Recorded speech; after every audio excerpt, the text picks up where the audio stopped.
Assalamualaikum. Waalaikumsalam. Mas Ipan, apa kabar? Baik, alhamdulillah. Izin mau ngobrol, masuk. Monggo. Boleh? Silakan Pak. Oke, Monggo masuk. ya. Silakan.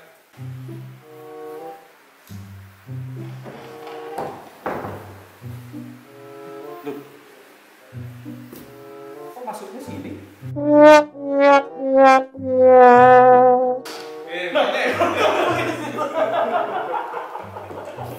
Oh, Silakan. silakan ya. Bentar. Ini pintunya mana tadi? Ini pintunya di sini. Nah, ini juga sama pintunya di sini. Oh, Ada gitu. dua. Iya. Berarti tinggal dorong saja. Tinggal dorong aja. Jadi konsep pintu kamar sih ini. Tapi kalau dari dalam ada Ada penariknya. Kalau dari luar tinggal Kalau didorong dari saja. luar tinggal didorong aja. Kita pakai apa namanya door closer yang pakai hidrolis. Mantap ini. Jadi nggak kelihatan. Kalau ditutup malah nggak ketahuan ya? Iya. Oh, gitu. Oke. Ini Oh, makanya harus di sana.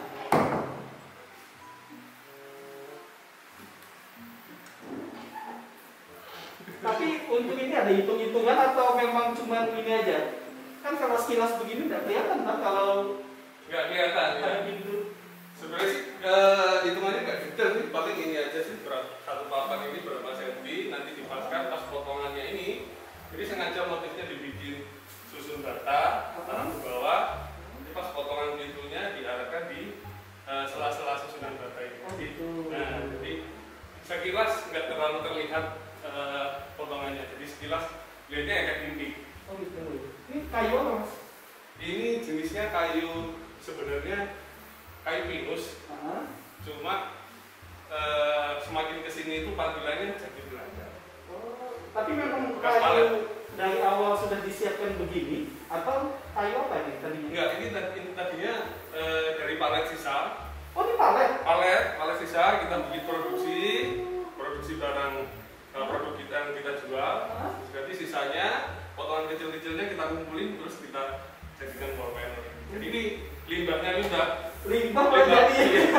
limbahnya palet sudah jadi produk, sisanya produk ini kita Oke. jadikan ini. Gitu. Oke gitu ya. Ini malah tambah jadi ingin tahu lebih banyak ini Mas Ipan. Nanti kita ngobrol di sana nanti ya. Monggo. Oke, ya ini nanti ceritakan lah ya. Kok bisa bikin dinding yang begitu luar biasa ini. Ya, kita bisa ngobrol Iya. gitu. Mari silakan.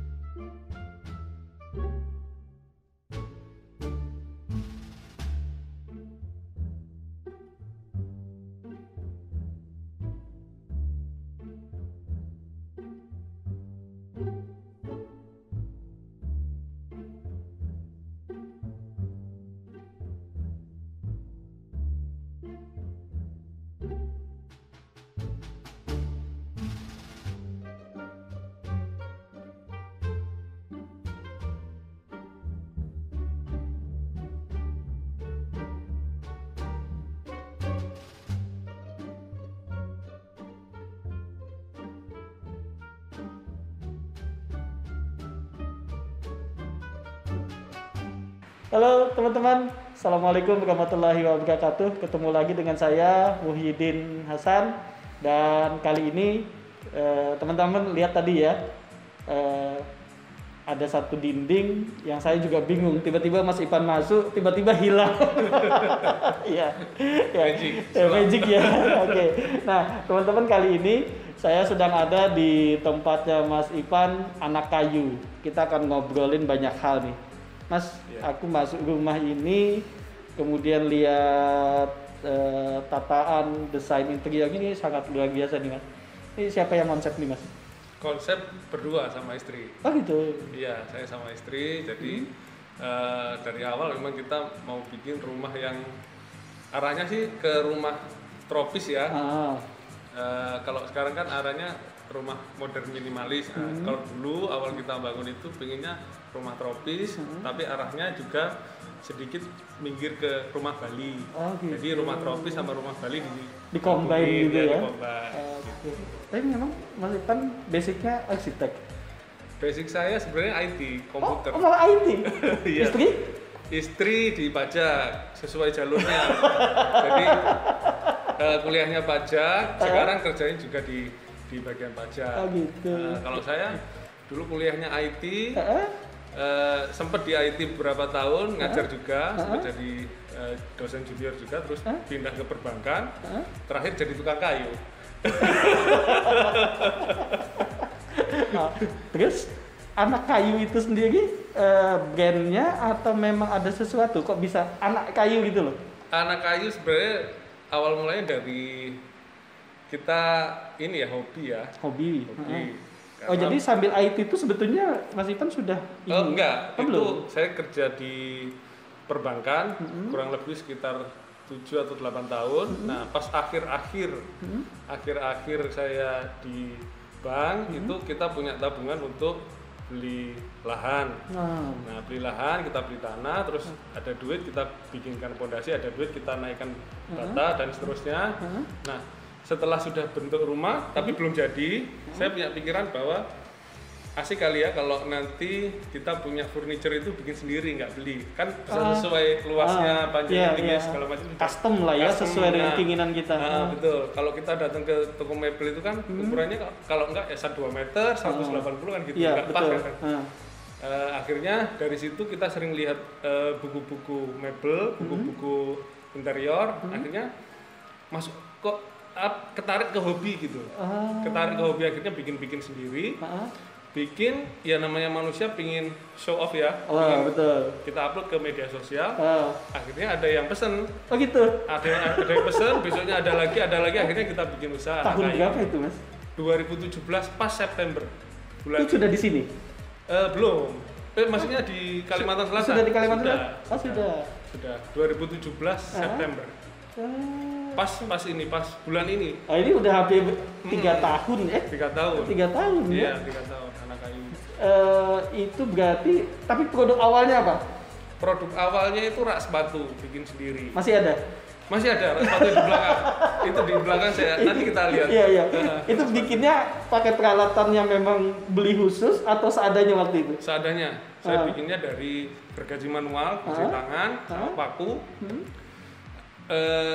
Terus sudah dimodifikasi nanti kalau mau kita lihat. Nah itu dari kayu limbah juga. Kebetulan kita dulu tinggalnya di rumah dinas PLN. Istri saya kerja di PLN, kita tinggal di situ karena dapat rumah dinas. Nah di situ banyak sekali limbah-limbah bekas gulungan kabel, limbah paletnya maksudnya. Nah yang itu besar itu, yang bulat itu. Iya itu berserakan. Kalau yang masih utuh itu biasanya dijual, ada yang beli sendiri. Kalau yang berserakan itu kita minta izin, boleh nggak kita ambil. Nah, jadi waktu itu hobi, pengen buat, tiba-tiba ada lihat sesuatu yang dibiarkan begitu saja, betul. langsung ting gitu. Ya, kenapa nggak dimanfaatin gitu? Jiwa mulungnya ada. Bukan mulung itu kan, itu kreativitas sebetulnya. Kalau belum tanda kutip ya. Ya, oke. Dan berhasil bikin. Dan berhasil sebenarnya awalnya nggak begitu bagus. Tapi zaman itu kan kita mungkin bisa ngedit dikit ya kamera itu, terus kita upload ke media sosial. Banyak yang ini berapa harganya, beli di mana. Akhirnya kita kasih harga dan mau nggak mau dipaksa kita untuk usaha sebenarnya. Karena ada orang yang waktu itu masih hobi. Enggak, maksudnya masih sebagai pegawai masih pegawai. Dan sudah dapat order. Sudah dapat order. Habis itu kita cari teman karena sudah banyak sekali pesanan order. Akhirnya kita putuskan untuk pilih ya, karena jalurnya kita arahnya ke wirausaha, jadi yang karyawan kita stop dulu, kita mau fokus yang pengen sih gitu. Itu kayu awal mulanya di situ. 2017 ya. 2017. 3 tahun. Dan itu sudah makan nama anak kayu belum? Atau sudah belum ada label waktu itu? Anak kayu sudah kayaknya, tapi belum ada izin. Jadi kasih bikin medsos itu udah nama anak kayu, cuma belum ada izin. Izinnya setelah kita kenal sama teman-teman di UMKM ya, Panisla dan sebagainya. Nah, kita bikin UMK dan sampai sekarang. Tapi menarik loh Mas, nama anak kayu itu sendiri muncul dari mana ya? Simple sih, karena ditanya teman saya yang waktu join itu, yang bikin kayu perkayuan itu, saya nggak berpikir panjang waktu itu karena hobi. Kalau kita hobi motor kan namanya anak motor. Ya gitu. Kalau kita hobi mancing ya anak mancing. Oke. Dan lain seterusnya. Kita hobinya kayu ya bikinnya anak kayu aja sudah. Oke. Ya, nama anak kayu itu awalnya kan untuk sebutan hobi kita. Lama-kelamaan jadi brand. Iya, anak motor, anak gunung, mendaki gunung gitu ya. Betul. Jadi anak kayu gitu ya. Kalau anak tukang kan kayak enggak. Soalnya tukang juga banyak Mas. Ada tukang batu gitu kan, ya tukang bangunan macam-macam gitu ya. Menarik. Oke. Dan akhirnya sampai sekarang malah jadi brand anak kayu malah jadi gitu brand. ya. Jadi kalau ditanya artinya kita bingung sendiri kadang. Karena dulu niatnya kita nggak mau bikin yang gimana, malah sekarang lebih nyantol di kepala orang mungkin ya. Nama anak kayu simple, mudah diingat mungkin seperti itu. Kemudian setelah dari rak sepatu, berikutnya apa Mas? Produk kedua saya kalau nggak salah itu hand lettering, tulisan timbul. Itu ngerjakannya dengan, ini ada contoh ya. Ini. Tapi waktu itu ngerjakannya masih menggunakan? Dulu kita produksi pakai gergaji yang scroll itu, yang manual. Nah, terus bahannya kayunya itu juga, palet juga? Iya, dulu bahannya palet juga, terus kemudian semakin banyak yang jenis tulisan timbul, kita belilah mesin. Oke, dari rak sepatu bikin huruf timbul gitu ya, ya kayak nama-nama digantung gitu ya. Betul. Oke. Semakin banyak semakin berkembang. Dan memang fokus sampai sekarang sebetulnya lebih kepada interior. Kemudian alat-alat rumah tangga juga. Ya, betul. Oke. Jadi sekarang itu anak kayu sebenarnya kita pecah jadi dua divisi. Yang pertama custom, interiornya masuk dalam custom. Yang kedua retail. Jadi custom dan retail. Retail ini ada pesanan, tidak ada pesanan kita produksi. Kita biasa sebutnya perintilan, barang perintilan, kecil-kecil. Jadi kita ada pesanan ya. Kita produksi. Jadi kita tinggal mikirin pasarnya aja. Nah, khusus retail itu pasarnya kita ke agen, ke toko dan ke reseller. Jadi mereka yang jualin. Standarnya udah standar, kalau udah masuk toko itu udah standar ini ya? Udah standar. Oke. Barangnya seperti yang biasa dijual orang ambil di Jawa, justru kualitas catnya lebih bagus yang kita produksi. Mas, tadi kan berawal dari, berarti basicnya secara dasar sebetulnya nggak ada ya? Nggak ada. Ini kayu gitu. Artinya tiba-tiba Mas harus mempelajari ini kayu apa gitu kan? Bagaimana memaintenan kayu ini untuk bisa gitu kan? Betul. Kemudian alat yang digunakan apa gitu? Itu belajar atau otodidak atau seperti apa? Jadi karena kita hobi, sama seperti teman-teman semua, kalau kita udah tertarik sama hobi ya, mancing dan lain sebagainya, itu kalau tertarik itu kan pasti kita cari tahu terus. Betul. Kita cari YouTube yang nyambung dengan hobi kita, kita cari komunitas yang nyambung sama hobi kita. Jadi apapun yang kita lakukan itu yang desire, arahnya ke hobi kita. Jadi saya masuk ke komunitas namanya Hobi Kayu, itu nasional kita ikut, komunitas pertukangan kayu kita ikut, dan kita sering sekali browsing di YouTube khususnya itu video-video tentang membuat barang-barang DIY, bikin sendiri. DIY ya. Saya juga suka gitu Mas. Habis nonton kan keracunan tuh. Asik gitu ya. Alatnya nggak ada. Jadi kita usahakan dengan alat seadanya waktu itu ya. Dan terus berkembang, Sang sudah punya workshop ya? Alhamdulillah. Workshop alhamdulillah sudah ada. Dan produknya udah mulai tidak lagi perintilan, tapi sudah mulai. Oh, jangan salah, perintilan justru omsetnya lebih stabil dibanding yang custom. Kita bilang stabil bukan maksudnya lebih tinggi dari yang custom ya, tapi sudah teruji di bahkan di masa pandemi pun dia tetap stabil. Malah justru naik kalau untuk perintilan. Oh gitu ya? Di masa pandemi. Kalau ini masuk perintilan? Enggak? Masuk perintilan. Ini ada pesanan, nggak ada pesanan tetap kita produksi. Termasuk ya kayak gini ya? Iya betul, kotak tisu dan lain. Ini kotak tisu Mas? Kotak tisu. Oh tak pikir tadi kotak apa gitu? Kotak tisu bentuk radio. Ini kotak tisu bentuk smile, macam-macam. Dan ini sudah masuk toko modern ya? Sudah. Modern sudah. Tapi kita jualnya tutup mata sih, artinya agen toko reseller itu mereka para milenial itu sangat kreatif untuk menggait pasarnya, baik menengah ke bawah ataupun menengah ke atas, dari Sabang sampai mereka punya pasar sendiri. Nah kita hanya memfasilitasi para milenial yang kreatif ini untuk produsen saja. Jadi fokusnya kita di produksi aja untuk yang retail ya. Mereka yang masarin dengan harga yang fantastis mungkin it's okay, nggak masalah.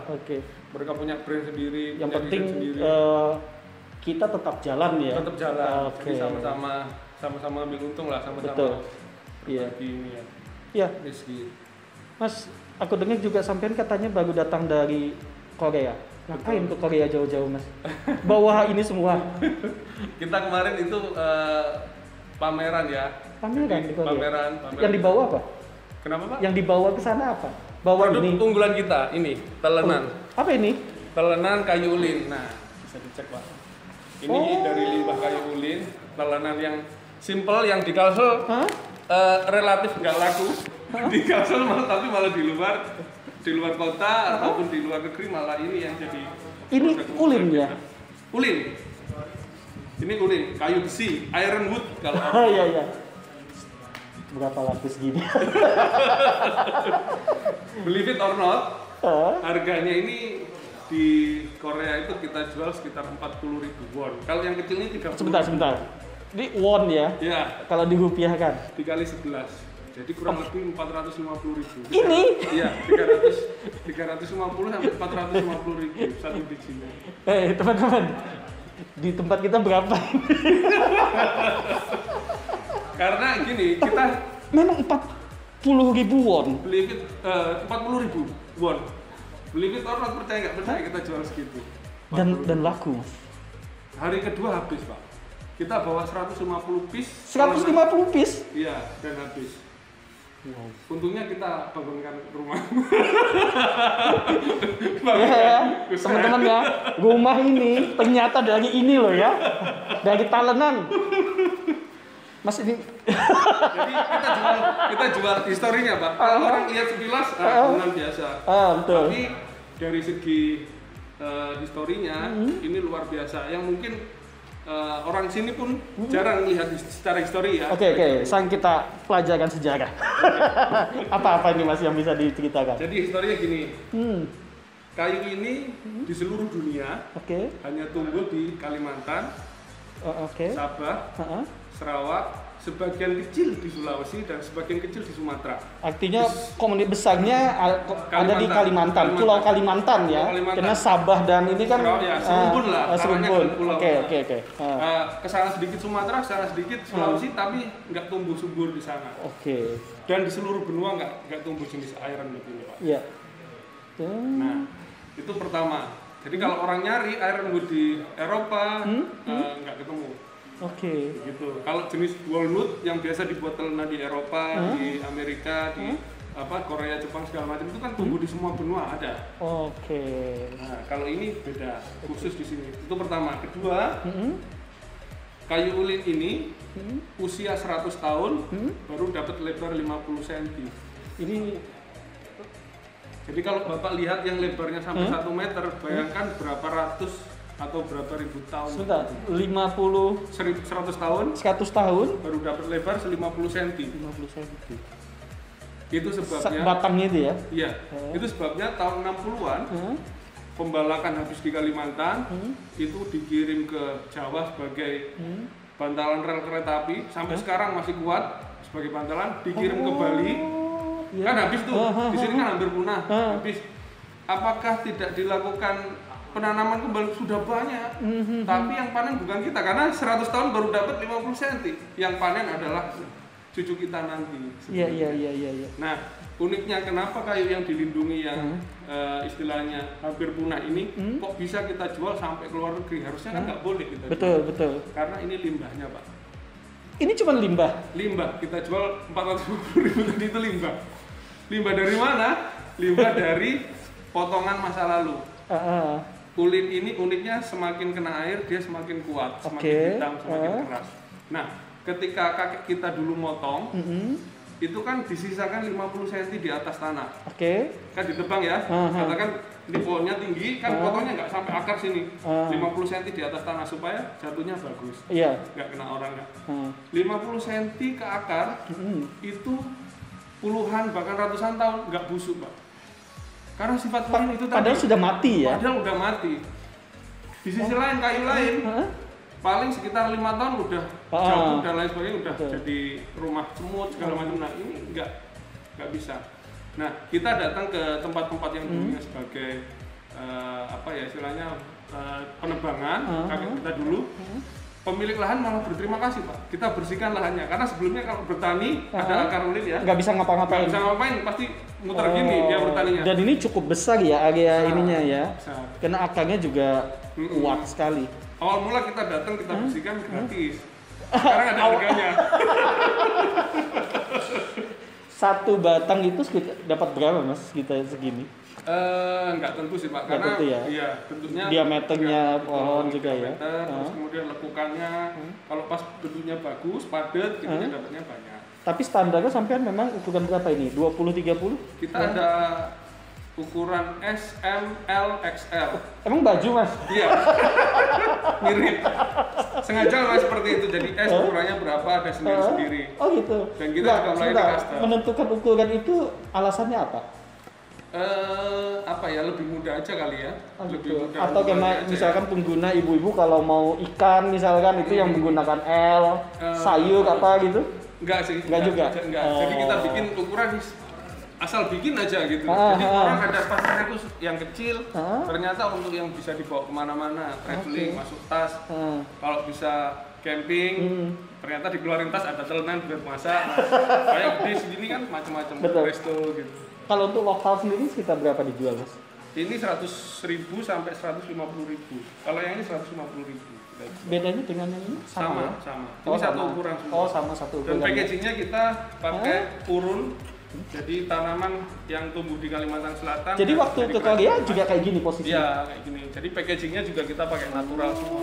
Jangan Jangan salah, orang luar malah seneng yang iya, natural. Di luar itu memang lebih menghargai sesuatu yang apa namanya dibanding dengan kita gitu ya. Kalau di sini seperti ini lebih laku plastik. Kalau di luar malah seneng yang seperti ini natural.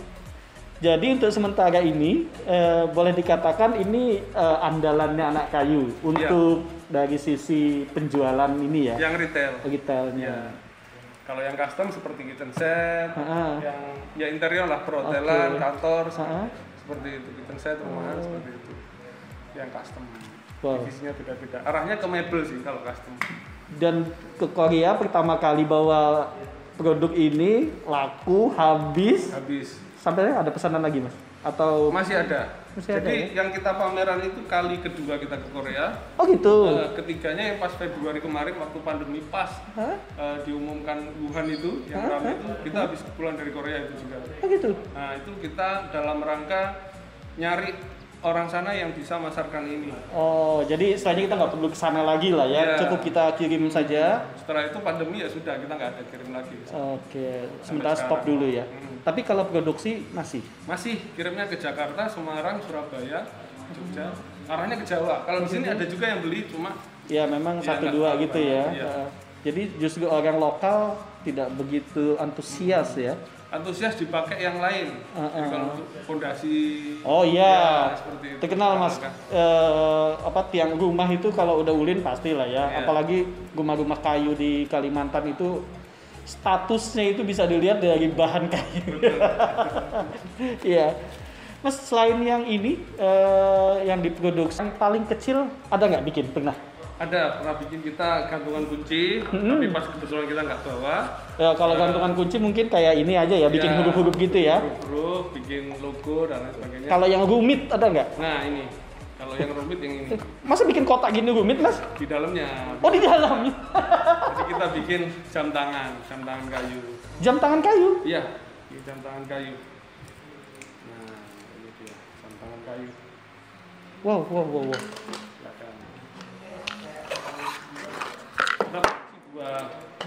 Dua tipe, warnanya kontras. Ini bahannya kayu semua Mas? Kayu semua, kecuali mesin ya. Iya. Mesinnya kita nggak bisa kalau dari kayu. Ini manual bikinnya atau menggunakan mesin semi manual? Iya, semi manual. Jadi kalau pembentukan case-nya ini kita pakai CNC. Kemudian setelahnya kita proses amplas manual, kita pasang mesinnya manual. Jadi semi manual. Dibuat banyak juga Mas? Dibuat banyak juga.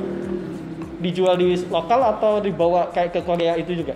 Ini selama ini kita jualnya ke luar kota. Kalau ke Korea, waktu kita ke Korea itu belum produksi ini. Oh, memang belum produksi ya? Kalau ini kita jual di sini nggak laku. Iya. Jam tangan kayu. Tapi bagi orang ini jualnya kita ke Jakarta. Harganya Mas? Harganya sekitar 750 sampai 900. Ini? Iya. Jadi ada yang minta diukir namanya di belakang, custom segala macam bisa. Kalau ini mungkin kayunya tidak terlalu kelihatan ya Mas ya. Kalau ini mungkin masih kelihatan. Masih kelihatan. Tapi kalau dari sini yang laku ini atau ini?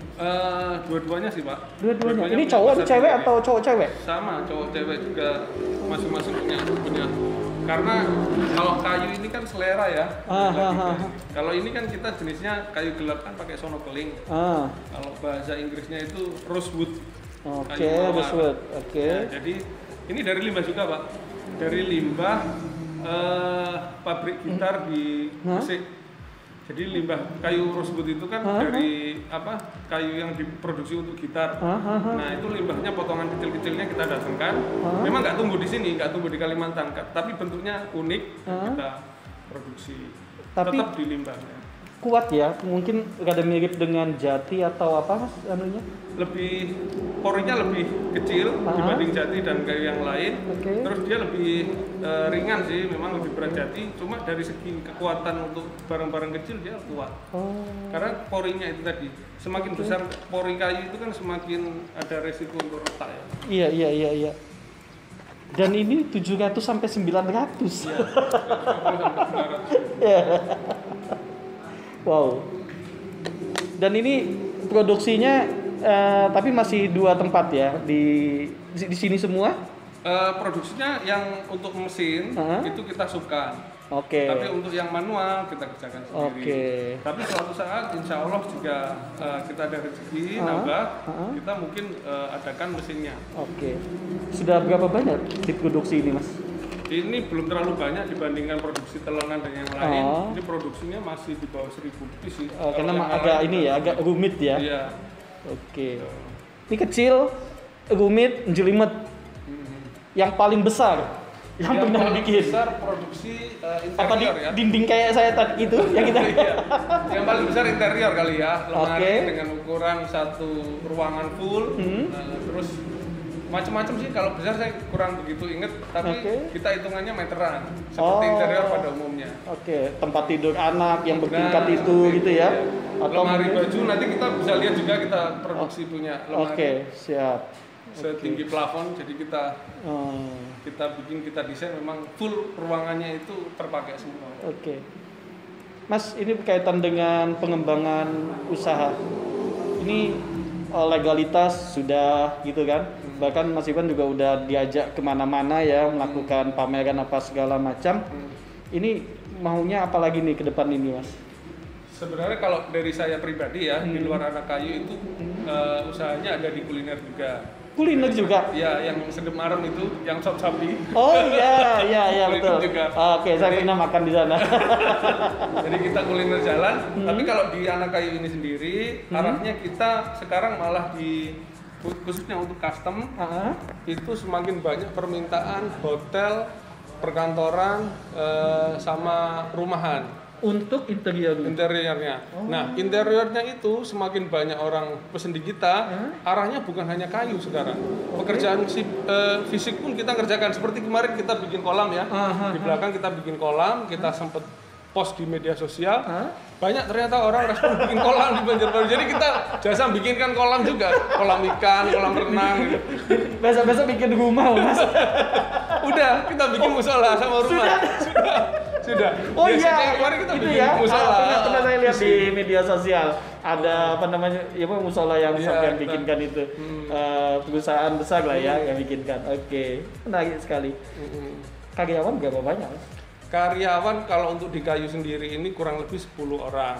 Tapi di workshop yang di Tritoga itu ya? Betul. Yang sekarang ini itu sudah komplit dengan marketingnya, desainer 3D-nya, tukang kayunya, macam-macam, itu 10 orang untuk kondisi sekarang yang pandemi. Oke. Kalau sebelumnya banyak Pak, sebelumnya banyak, baik anak magang, karyawan, terus orang ingin belajar segala macam banyak. Tapi ini kita membatasi ya karena Iya, kondisinya ya. betul. Mudah-mudahan cepat berlalu pandemi, kita mungkin bisa ngajak lagi. Betul. Tenaga ahlinya? Tenaga ahlinya sekitar 5 orang Pak.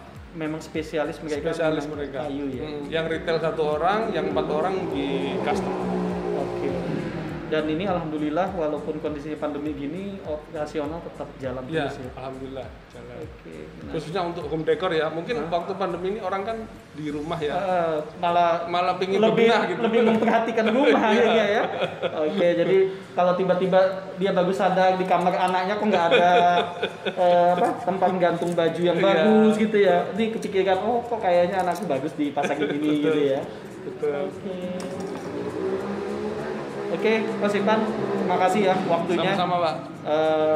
Mohon maaf ya teman-teman, ini rupanya di area sini Mas Ipan nyiapin arena untuk MotoGP ya.